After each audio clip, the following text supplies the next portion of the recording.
Hey, what's up? This is Anthony with AGT Exotics, and today we're going to be rehousing our two Poecilotheria species Highlands. They are both full of mold and have grown quite a bit, and they've buried their water dishes, and so we need to go in there and pull all the substrate out, clean it out, and find their water dishes and get them all set up again. Alright, so let's do it. Alright, so we got our two tees we're going to rehouse. We got our catch cup, our tongs to grab substrate out, a container to put it in, and a substrate that I pre-expanded. Alright, so here's the fun hard part. Is getting the tea in the catch cup, especially a Poecilotheria species. They're fast, they got quite the bite on them, and yeah, that's about it.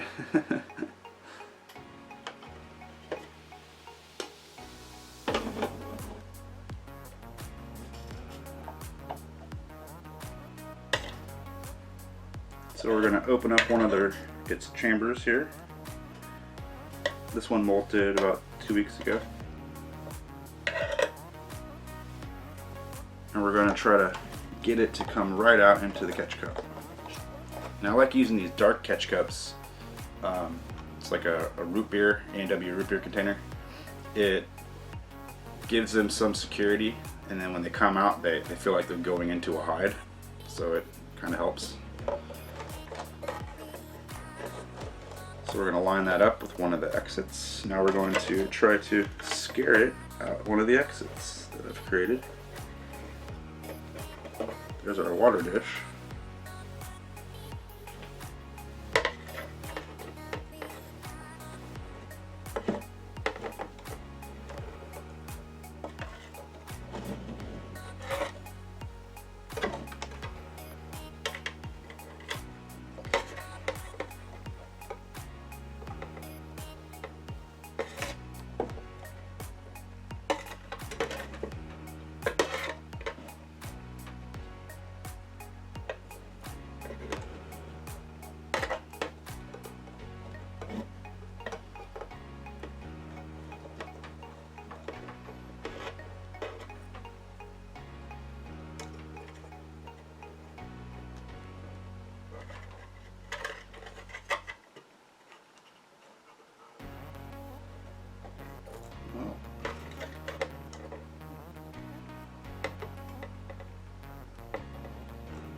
It's alright. There you go.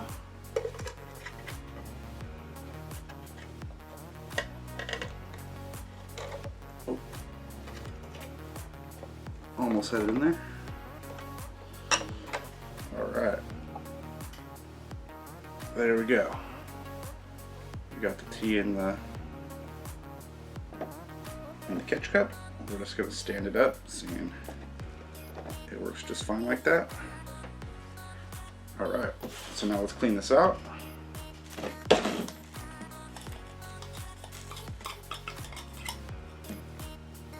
want to try to remove as much substrate as possible because the spores will be in there.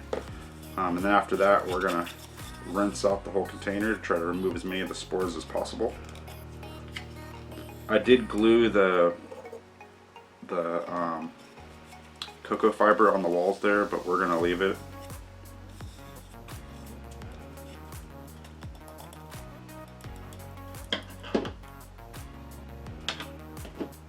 Alright.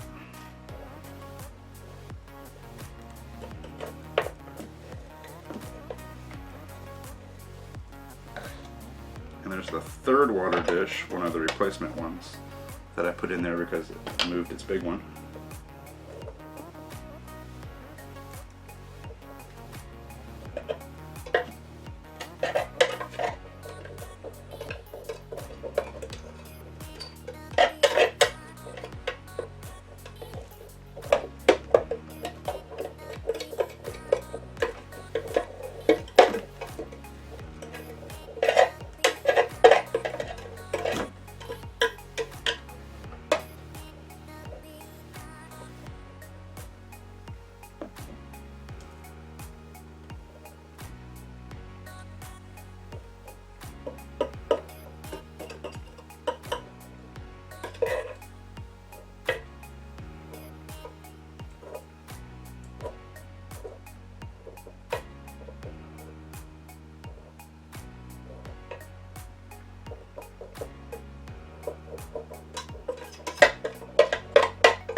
Oh, you can really smell the mold in this container.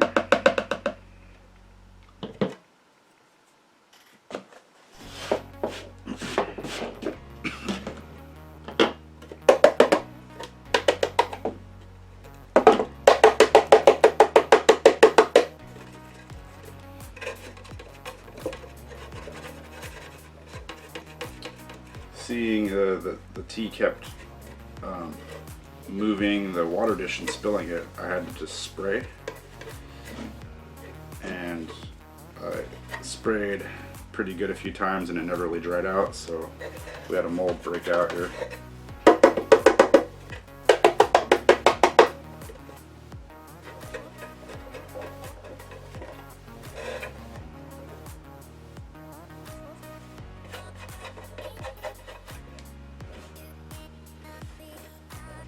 It's just a chance to go in and remove webbing from the air holes to make sure we keep our good air circulation.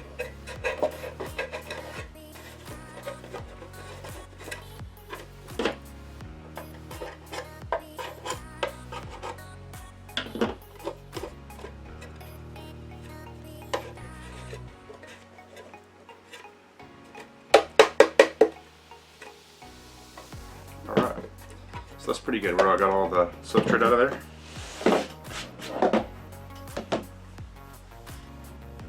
Now I'm going to go rinse it out and I'll be right back. Alright, now that it's rinsed out, we're going to get a paper towel and do our best to wipe down all the walls to try to get any loose spores out.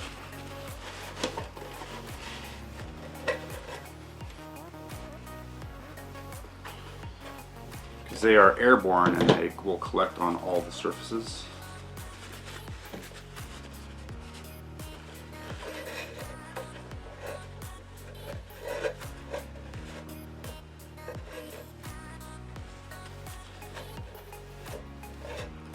It would have been a lot easier if I took out the decoration slash hide, but I left it in there. I don't have any more glue sticks at the moment, so I won't be able to put it back in as I did this one. So we'll just leave it like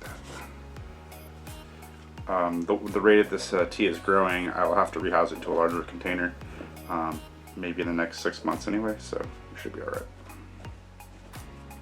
Alright, so that's good.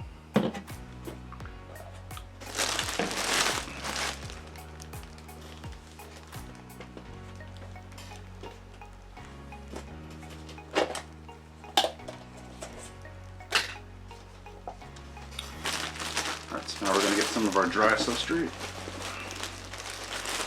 I had this expanded months ago, so it's bone dry.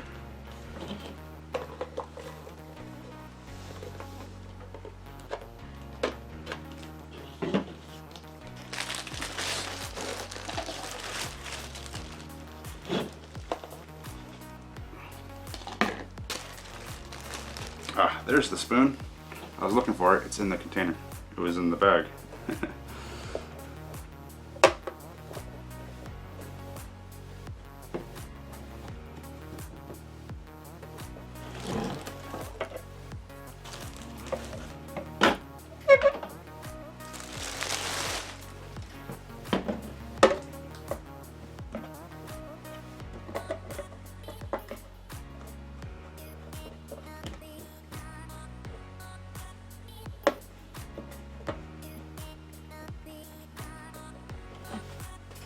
There we go, got the substrate in there. Let's see. Got a couple pieces of this loose cocoa fiber. I had it kind of in there to help make a hide for the tea. So we're going to attempt to do that again. Kind of wedge them in there to make a little bit more security and make it more structural for it to build off of. And not feel so much in the open for the next couple days. There we go. So kind of give it something to hide behind while it rebuilds.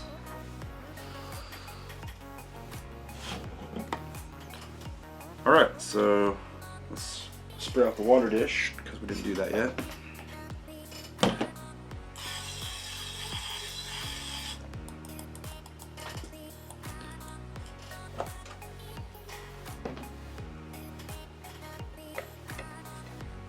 Set that in there. Now we're going to use our distilled water to get the substrate nice and wet and fill the water dish up. Also rinse the loose substrate off the walls because it is kind of staticky and it'll stick to it. You don't need to do that, it's just the way it's for looks.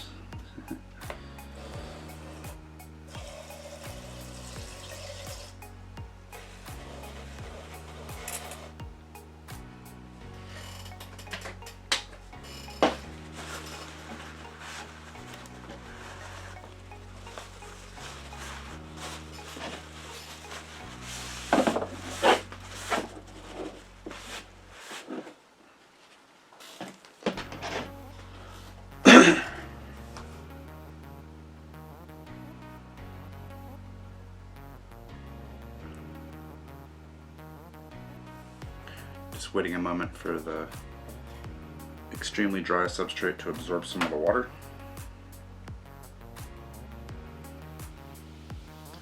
We're gonna pause the video and come back when that's done because that could take 10 minutes. Now I use distilled water for my enclosures, especially for spraying, so that it doesn't leave any watermarks on the surfaces. And you know for sure that it's completely clean water. Some tap waters have a lot of contaminants in it.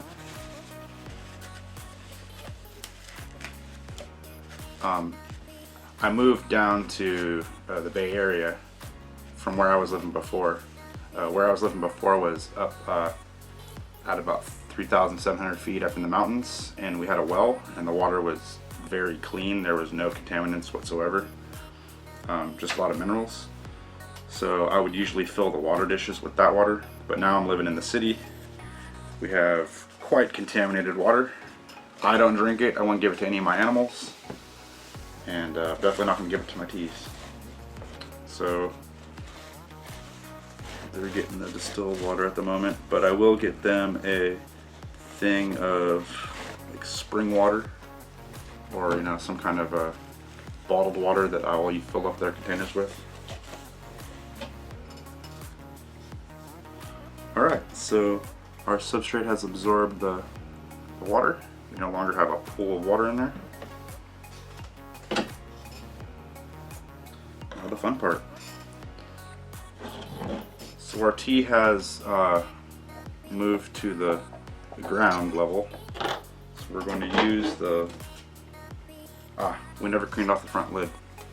That also has spores all over it. So we're going to spray it down with some distilled water.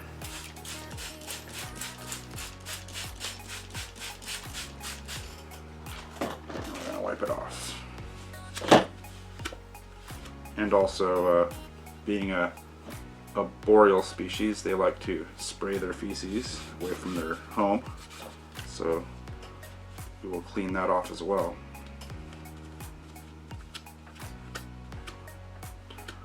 Normally they would come out of their hide and then just kind of spray out into the forest, but seeing their living enclosures, they don't have that option, so it just basically hits anywhere else in the enclosure. There we go.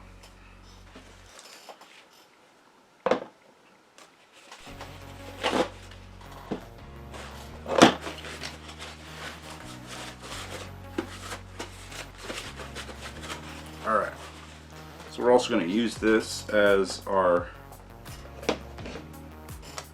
piece of material to block the tea from escaping out the bottom of our catch cup here. There we go.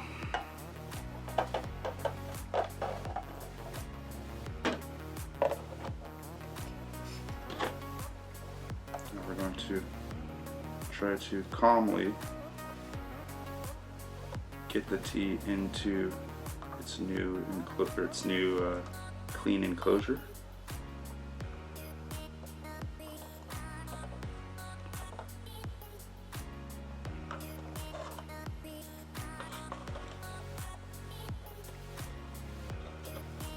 not being very aggressive at all, just kind of tapping its legs.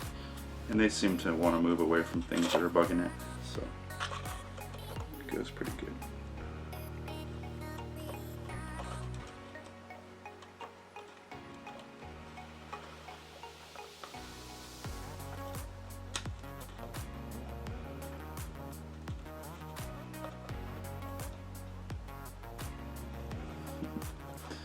See, it enjoyed the darkness of this catch cup that it was assuming that was the only place to hide. There we go. We got our first one done. Let's see if we can take a look at this little beauty, because I didn't show you much of it. I'm pretty sure both mine are female, at least so far from the molds.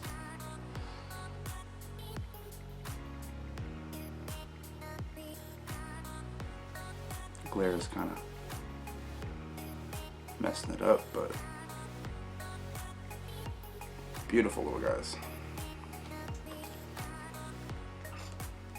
Alright, that one's done. Let's move on to the second one. Let's hope it goes as smooth as that one did. Can only hope. Alright. This one's a little bit bigger, about an inch larger.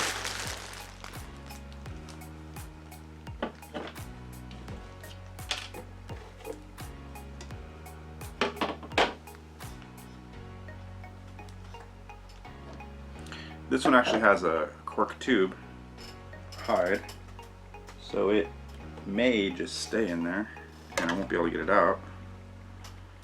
But we'll do our best to try to work around it until we get to a point where we can remove it. Because I would like to be able to spray the whole thing out and wipe it out without worrying about getting bit or it escaping. Because they bolt pretty quick when they're trying to move fast.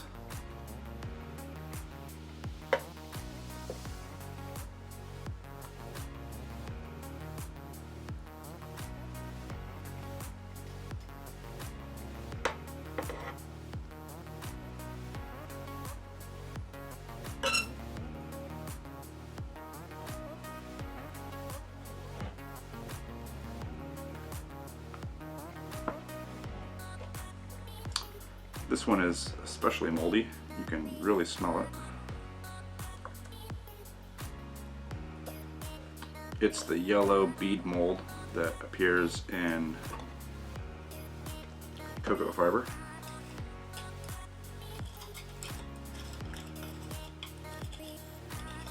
At least that's what I call it. I don't know what it's actually called. But it grows in little beads.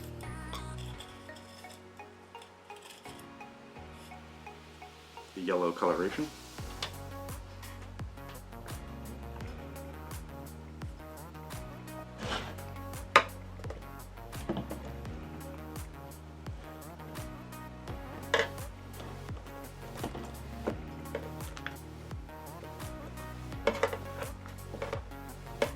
I'm sure you've all seen it if you have cocoa fiber as a substrate and you have a wet species, you will eventually get that yellow mold growing. Seems to be like what happens. I would like to start using a potting soil type substrate, but I have not found one that I feel I can trust with my teas. You know, it's a $10 bag of soil versus a $100+ tea with all the time and effort putting into it to raise it up. I just would be really bummed if I poisoned my animal or killed it with pesticides that's in the soil that is not marked on the bag. Because it's pretty, I don't know, it seems like it'd be hard to trust one of those soil companies to say that they are completely clean and upfront with what they have going on in their soil. It's not like people go and they test it.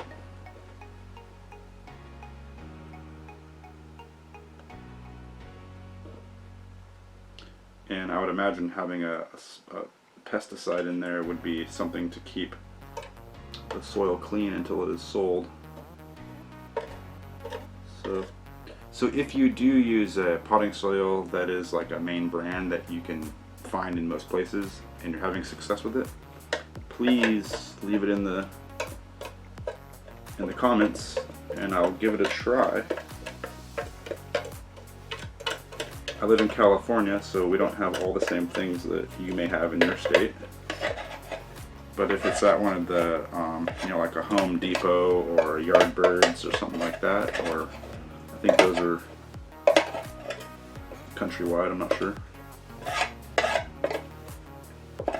Someone did recommend a Walmart brand one, but I don't know if I trust that.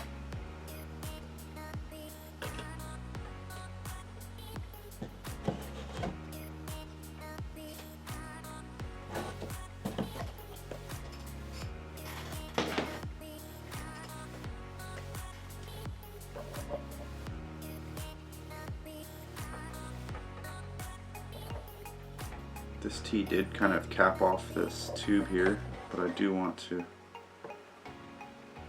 get all of the substrate I can out of here to give it a better chance of being completely sterile again. At least, you know, for the most part, seeing I'm not removing the hide. It is hot glued into place. Like I said again, I will be rehousing these into larger, like 13-inch tall enclosures. Let's see. I don't have one that's easy access to grab, but they're pretty darn tall. They're just under double the size of this.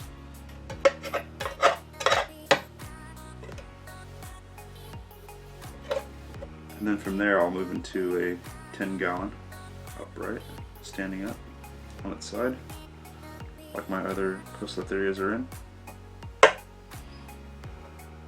Fully planted.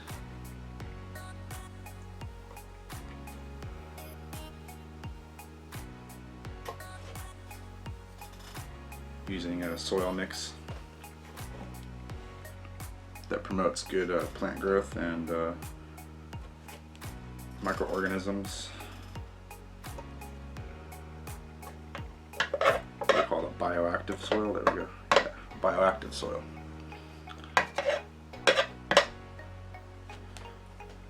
Alright, so let's attempt to pour this stuff out without getting the tea all riled up.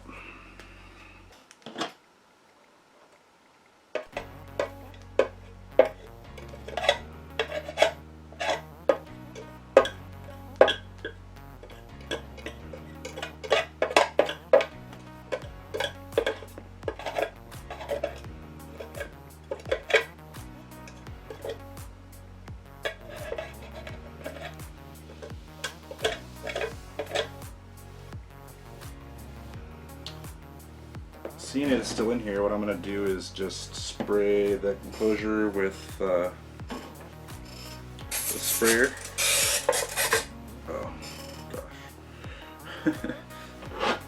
Kind of piss it off a bit. Alright. I think I've run out of water in this thing. Alright, we're filling up our sprayer with water. So it's one of these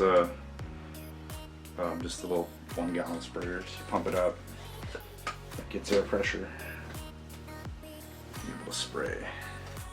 This has been a big help with this hobby.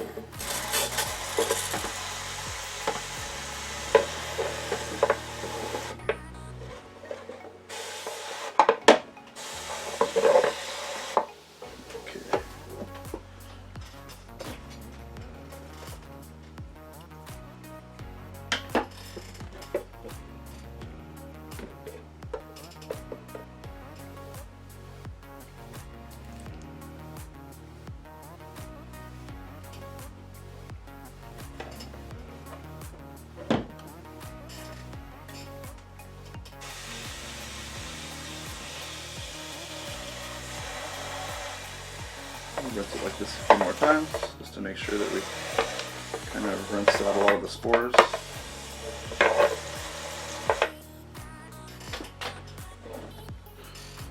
I won't be sticking my hand in there to wipe it down. What I'll do is so I won't be able to do as good as a job as I did the other one. But what we'll do is wad up a paper towel, grab it with the tongs and wipe it down like that. It seems to work pretty good.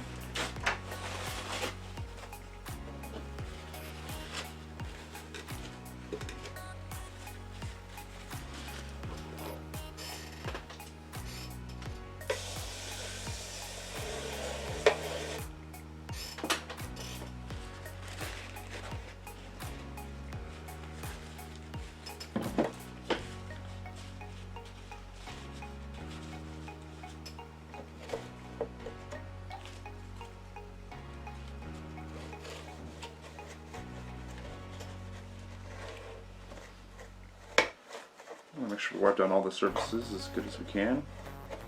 We want to clean it plus wipe out all the spores that may be in there still. Now the spores are like the seeds of the mushroom or the fungus or the mold that is in here. So we're hopefully gonna remove a lot of those if we can, help prevent it from coming back so fast, even though it is inside the substrate itself. Especially because it's eco-earth, so they don't spray any fungicides in there because they don't want to poison the critters that it's for. So that's the downfall of that, but that's the way it goes.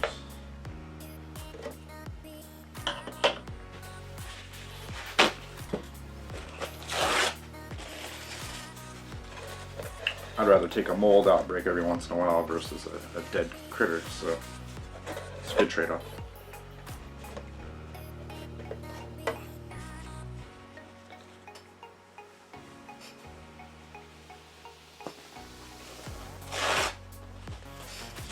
And I'm gonna get risky here. I got this tea right here. Let's see if I can show you.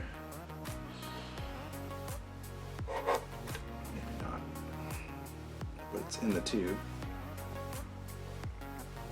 just kind of hanging out right at the rim at the top.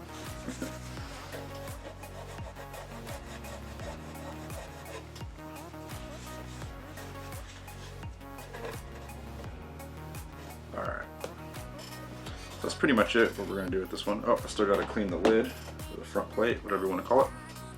One and the same.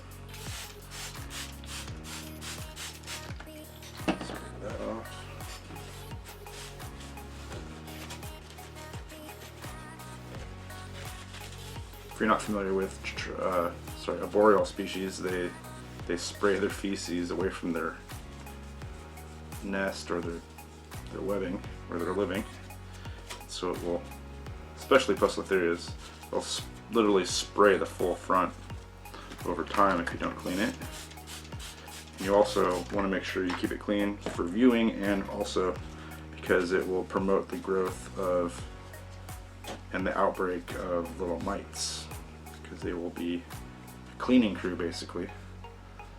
So, but you don't want those in there. So keeping a clean enclosure will help reduce the chance of those guys getting crazy on you. And I don't mean tarantula mites that actually live on the tarantula. I mean little mites that are like in soil and stuff like that, that you may see crawling around every once in a while, but they're not the kind that live on the tarantula. These are ones that would have an outbreak in your dubia roach container or your cricket container or your, yeah, that's pretty much it. Alright, so that's good to go. So now we're going to add more substrate, and our little subfusca, or sorry, not subfusca, species Highland is coming out the bottom and the top, so hopefully we can get this in here without having a run at the last second here. We're doing good. staying inside.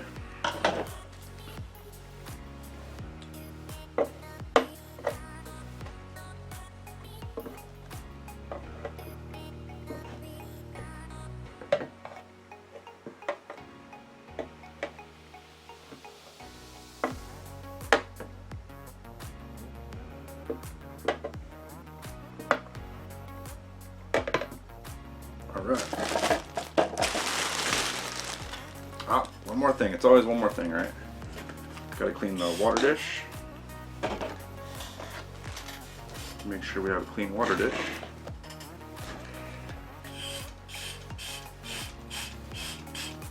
Now that we've dug it out.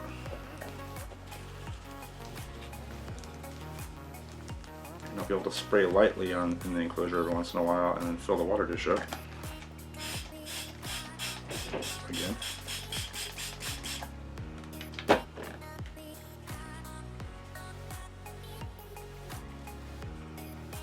Alright. We're going to add our water dish in there. Now we're going to spray the enclosure to get the substrate and the water dish full. And to kind of rinse off the dust from the cocoa fiber.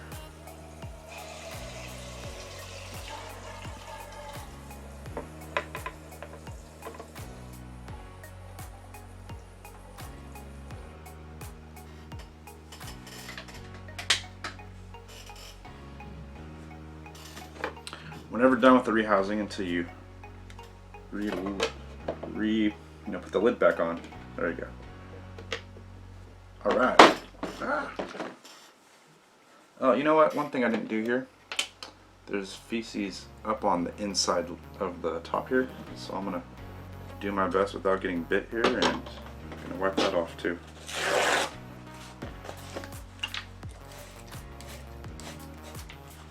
Yeah, it's on the inside. All right. I've never seen them spray the ceiling before. That's a new one. That's a new one for me. And you know, there's also spores on the ceiling, so I completely missed that.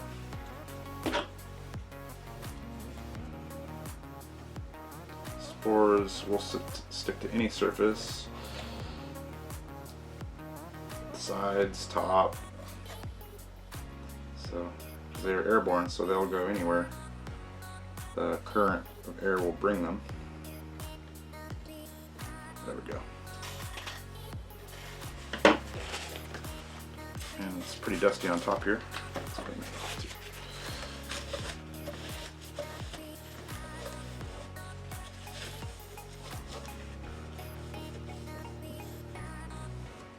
Alright, now we're done.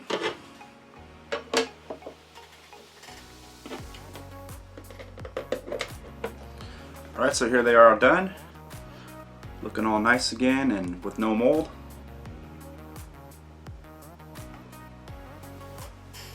Alright, so we'll catch you next time.